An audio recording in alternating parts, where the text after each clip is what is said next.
Hey, this is Josh Smith with GottaBeMobile.com giving you a look at the T-Mobile G-Slate 4G Android 3.0 tablet. As you can see, I have 3D glasses on, which means you can use this tablet to shoot 3D video. Unfortunately, to watch it, you'll need a pair of these old-fashioned specs. So let's take these specs off and take a closer look at the tablet. Here you can see the beautiful 8.9-inch HD display. We have a 720p resolution, a nice letterbox format so that it's really set up for watching movies or playing some different games, but unfortunately the movie element seems to be lacking. A little bit more on that later. Right now, as we look at the screen, you can get a sense for Android 3.0. This tablet is running 3.0, while 3.1 and 3.2 are starting to trickle onto other tablets. We haven't yet heard anything about it for the G-Slate. As you look at the home screen, you do have fast access to search, voice search, your apps, decent number of apps because we pulled over some Android smartphone apps, and then we have widgets, Evernote, some web pages, our Gmail, and along the bottom we do have a nifty access to our notifications, so we can view and access notifications. One thing I really do like is you have quick access to all your settings, Wi-Fi, brightness, notifications on, off, and further settings. Real quick to get there, unlike on the iPad where you have to tap, tap, tap to get there. So, honeycomb on the surface, it's not too bad. But unfortunately, what we tend to run into is trouble putting the tablet to work. Before we get into that too far, let's take a look around the device. As we look at the top of the device, you'll notice we have a power button, a speaker, headphone, our super tiny charging port, which actually is kind of a pain because you can't charge over micro USB. You need this proprietary charger, so don't leave that one at home. As we come across the bottom of the device, we have some contacts which allow us to use some docks or optional accessories, micro USB, which is good for transferring files but not charging, HDMI, or I should say a mini HDMI, which allows you to connect to a big screen for playback. And then on the other side we also have two speakers, which gives us a nice bit of sound because as you hold the device, no matter where you hold it, you're always going to have some speaker that's available. On the rear of the tablet, you'll see our dual cameras. With these cameras you can record in 3D, but unfortunately you need 3D glasses to be able to view them. You can also use them to take stills or 2D video. Overall, they're not real stellar, they're kind of handy. 3D gets a little gimmicky because you need these glasses with you wherever you are if you want to play them back or share them with someone. So, nice feature, but unless there's a 3D screen on the other side, we should probably stick with just one camera on the back. You notice the silver band like we've seen on a lot of different devices like the Thunderbolt, some of the Sprint Evo devices. We were really hoping you could flip this up, sit this down and watch some videos, but this is just for decoration. There's no actual kickstand there. One thing that is really nice is the gaming. So we have a Tegra 2 processor in here, which allows us to play some pretty beautiful games. Need for Speed Shift comes pre-installed, so we'll just give you a quick look at what this looks like. And we'll turn the volume up so you can get an idea of the sound, although it doesn't always translate well over the video.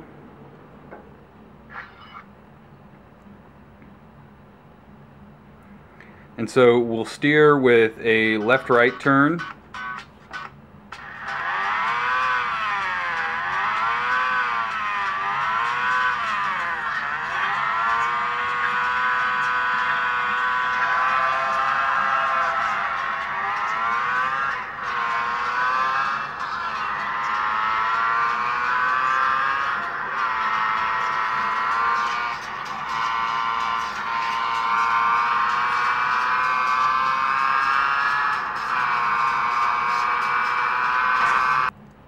So as you can see, the gaming is actually pretty decent. The only thing we ran into is that there's still somewhat of a lack of games that folds into the whole lack of apps on Honeycomb. So there's enough games where we felt confident in, playing and we could have fun, find some games to have fun. So the one thing you notice is it is really good for gaming, but unfortunately there's a lack of really great games on the Honeycomb tablets. It's getting better, but we still have the breadth of titles that you can find on the iPad or the iPad 2. As I mentioned, one of the issues that kind of plagues Honeycomb is just the lack of apps. And while Google has Google Docs, which brings built-in Word and Excel support to a lot of the Google products, the scaled-up Google Docs app on Honeycomb is just kind of horrible to use, to put it honestly.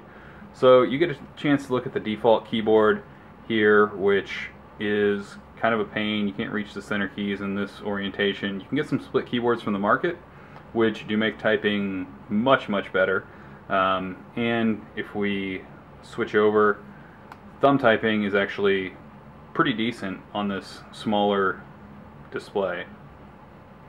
But, as I mentioned, there's no real good word editing dock.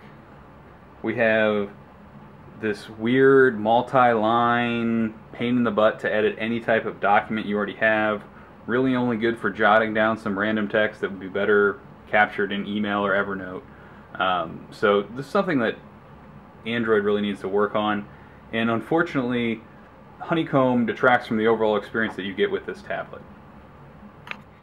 One thing I really like using the G-Slate for is reading on the Kindle app.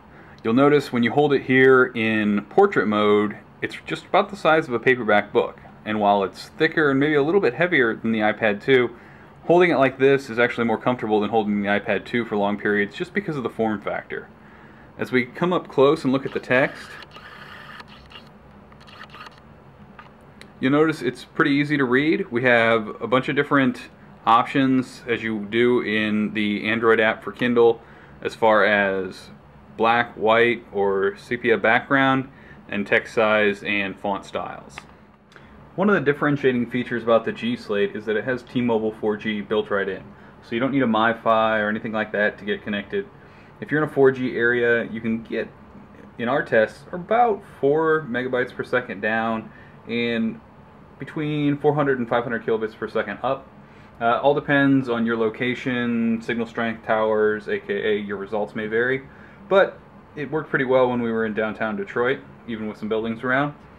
You have Wi-Fi as well, and when you're not in a T-Mobile 4G area, if you do have T-Mobile coverage, you will be able to connect over slower speeds. Cool. I just wanted to see if this actually worked.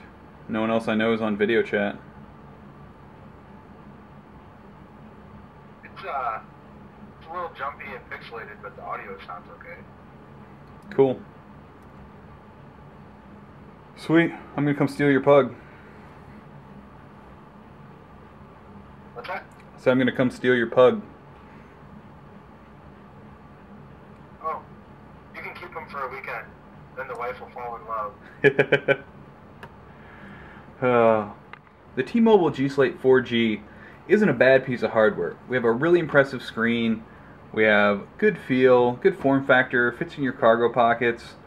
The only problem is Honeycomb just isn't where it needs to be to just get out of your way and let you do things. There's still no great place to get HD video files that will play back on here, you know, either through Netflix or any other legitimate means. They're just hard to find or complicated. We tried to download the Big Buck Bunny trailer in .mov to play back and just wouldn't happen. We ended up downloading the Mobo player, which you kind of see down here, which resulted in a pretty looking image, but lots of stuttering.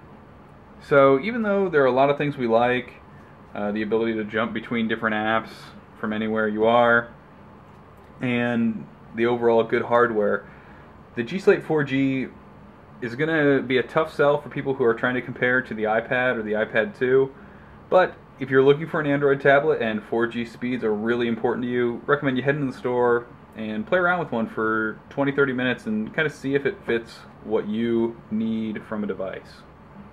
Head on over to gottabemobile.com, check out our full review of the T-Mobile G-Slate 4G.